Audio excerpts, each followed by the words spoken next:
Praise be to Jesus Christ. Hello children, it's wonderful to have you all back again to this session. Let's pray to the Lord. Everybody join your hands and close your eyes. God, our loving Father, we thank you and praise you for giving us all good things in our life. Jesus, we surrender ourselves to you. Give us the grace to receive you into our hearts with sufficient preparation. Mother Mary, intercede for us. This we ask in your name. Amen. Dear children, what did we learn in the last session? What is the name of the chapter we learned? To receive Jesus worthily, isn't it? So before we start today's session, let's recap whatever we have learned in the last class. Do you remember I had told you the story of Emmaus? What is the message you got from the story? We saw that Jesus Christ met the disciples, He listened to them, He walked with them, and He helped them to have hope again. Similarly, during our difficult times, we can trust that Jesus is with us too. He listens to our prayers, leads us, and gives us back the joy and hope again. So this is what we understood from the story. What else did we learn in the last class? We learned that Jesus Christ instituted the Holy Eucharist. We also know that Jesus is alive in the Holy Eucharist, isn't it? Today, let's continue with this chapter. So my dear children, this year most of you are going to receive your first Holy Communion. This day is going to be the most important day in your life. I would like to talk about a French emperor, Napoleon Bonaparte. I hope many of you have heard of him. Napoleon Bonaparte was a powerful emperor who ruled many nations and nearly the whole world. One day, somebody asked him, "What is the most important day in your life?" They expected him to say the day he was crowned emperor, or maybe the day of his royal wedding, or the day he won a battle. But Napoleon answered, "The most important day in my life was my first Holy Communion." So my dear children, your first Holy Communion should be the most important and the happiest day in your life, because we are receiving the King and the Savior of the world. We are receiving God into our hearts.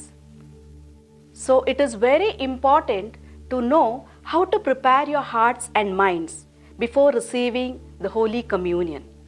So let's get started. The most important person that we will ever receive into our hearts is Jesus Christ through the Holy Eucharist. The Holy Communion is the most important gift that Jesus has given us. When we receive the Holy Eucharist, we are receiving Him as the guest of our soul. How do we receive a guest into our home? What do? We clean our house. We make good food for them. We get dressed up. We are so happy and excited that we'll be waiting for the guest to arrive. So we prepare ourselves and we welcome the guest. In the similar way, Jesus Christ is the most important guest for us because He is the Lord, the Savior of the world, and our Redeemer. Saint Paul explained the danger of receiving Holy Communion unworthily in 1 Corinthians chapter 11 verses 27 and 28. He says, "Whoever therefore eats the bread and drinks the cup of the Lord in an unworthy manner will be answerable for the body and blood of the Lord. Examine yourselves and only then eat of the bread and drink of the cup." The saints and the church teaches us that the more clean and pure the soul is, the more graces you will get in receiving the Holy Communion. If the glass pane is dirty, it prevents the sunlight from entering the room fully. Likewise, a dirty soul will block the full and powerful presence of the Eucharistic Lord. So how do we prepare ourselves to receive Jesus into our hearts? At first, we need to examine whether we are in the state of grace. For this, we have to prepare and repent over our sins.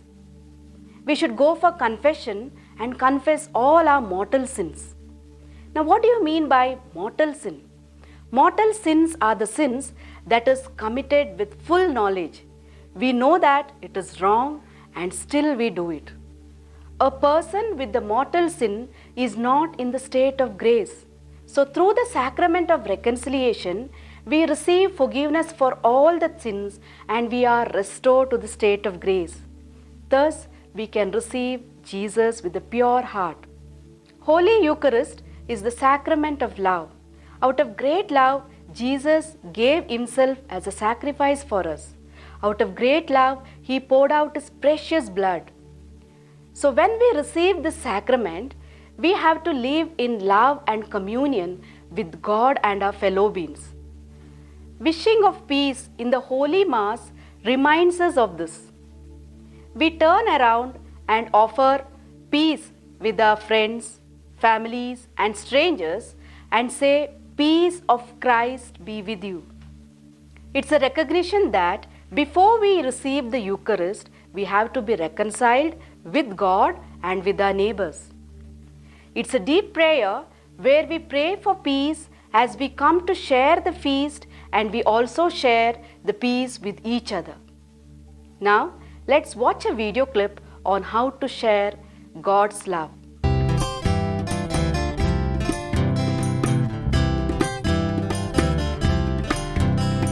How can we love our neighbors today? How can we give our lives away? How can we love our parents and obey? Fill us with your love and show us the way. We love because God first loved us. God is love and He first loved us. We love because God first loved us. God is love and He first loved us. Jesus loved his neighbors every day. And Jesus gave his life away. Jesus loved his Father, he always obeyed. Fill us with your love and show us the way. God first loved us. We love because God first loved us. God is love and He first loved us. We love because God first loved us. God is love and He first loved us. Sing it! We love because God first loved us. God is love and He loves us. Yeah. All right. We love because God first loved us. God is love and He loves us. All together. Yeah. We love because God first loved us. God is love and He loves us. Yeah.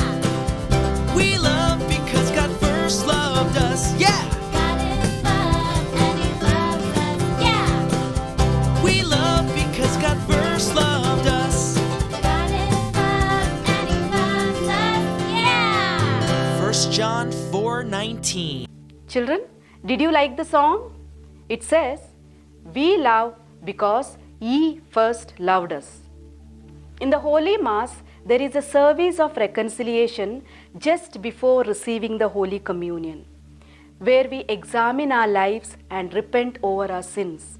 This service offers God's pardon and peace.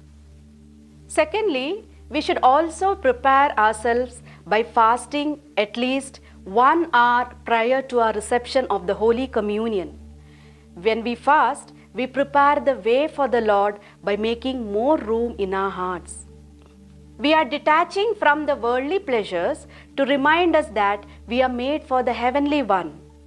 The food that comes down from heaven is Jesus Christ in the Eucharist.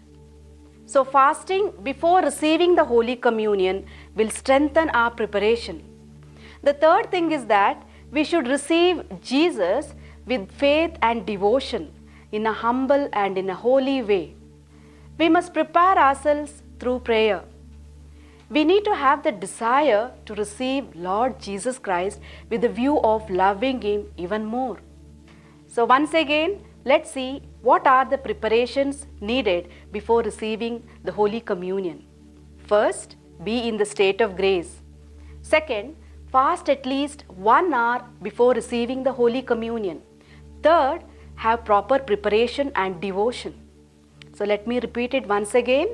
First, be in the state of grace. Second, fast at least 1 hour before receiving the Holy Communion. And third, have proper preparation and devotion. So whoever receives the body and blood of Jesus becomes the participants of His divine life. Holy Eucharist is the banquet of mutual love and service. So he who participates in the same banquet should live in unity and love by helping each other. We must show mutual love and friendship. So now let's watch a small video on sharing. First piece of fruit.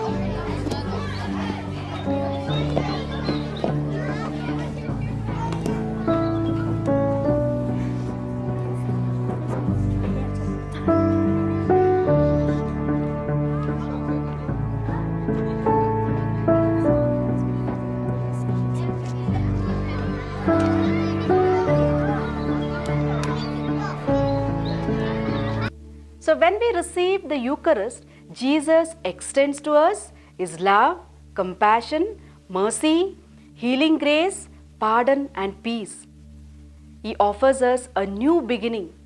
Thus, all of us have to become one in Jesus. So when we partake in the communion, we are called to share this beautiful gift we have received with everyone we meet in our day-to-day lives.